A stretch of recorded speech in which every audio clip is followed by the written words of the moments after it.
আসসালামু আলাইকুম, শুভ সকাল বন্ধুরা। আজকে যমুনা সেতু হতে পার্বতীপুর স্টেশন পর্যন্ত ট্রেন ভ্রমণের একটি অভিজ্ঞতা শেয়ার করব আপনাদের সাথে। যমুনা সেতু স্টেশনটি সর্বশেষ নির্মাণ হয় একেবারে লেটেস্ট মডেলের এবং অত্যন্ত সুন্দর করে তৈরি করা হয়েছে। ডিজাইন দিক থেকে অনেকটাই সুন্দর এবং অনেকটাই শক্তিশালী। অল্প জায়গা হলেও নির্মাণটা অনেক সুন্দর হয়েছে। বলতে বলতে ট্রেনটি চলতে শুরু করেছে।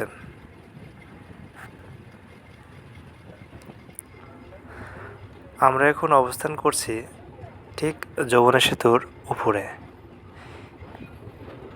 এপারের সেতু থেকে দেখছি ওপারের সেতু, অর্থাৎ নতুন করে ট্রেন চলাচলের জন্য আরেকটি সেতু তৈরি করা হচ্ছে এবং সেটির কাজও প্রায় 95% কমপ্লিট হয়ে গেছে।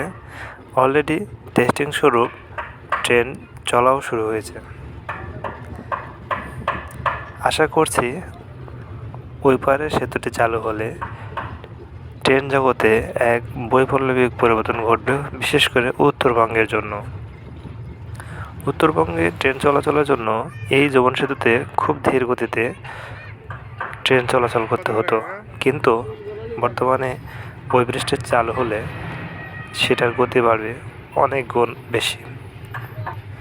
বন্ধুরা, ট্রেনে চলাচলের বিশেষ কিছু সুবিধা রয়েছে, যেমন ট্রেনে চলাচল করতে যে কোনো ভ্রাম্যমান দোকানপাট পাওয়া যায় এখানে।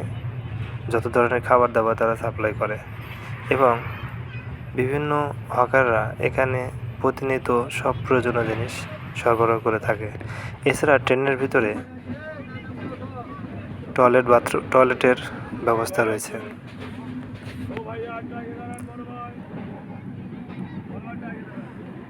আমরা যে ট্রেনে ভ্রমণ করছি সেটা নীল সাগর এক্সপ্রেস।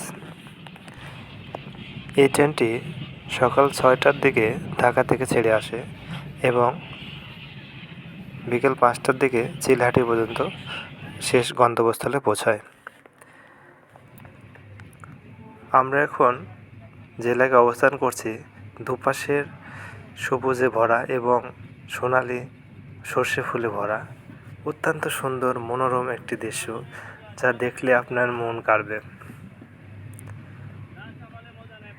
এটা হচ্ছে গ্রামের একেবারেই সৌন্দর্য। তো ভিউয়ার্স, এই ভিডিওটি কেমন লাগলো অবশ্যই কমেন্ট সেকশনে জানিয়ে দেবেন এবং নতুন নতুন ভিডিও পাওয়ার জন্য চ্যানেলটি সাবস্ক্রাইব করে পাশে থাকবেন। ধন্যবাদ সবাইকে।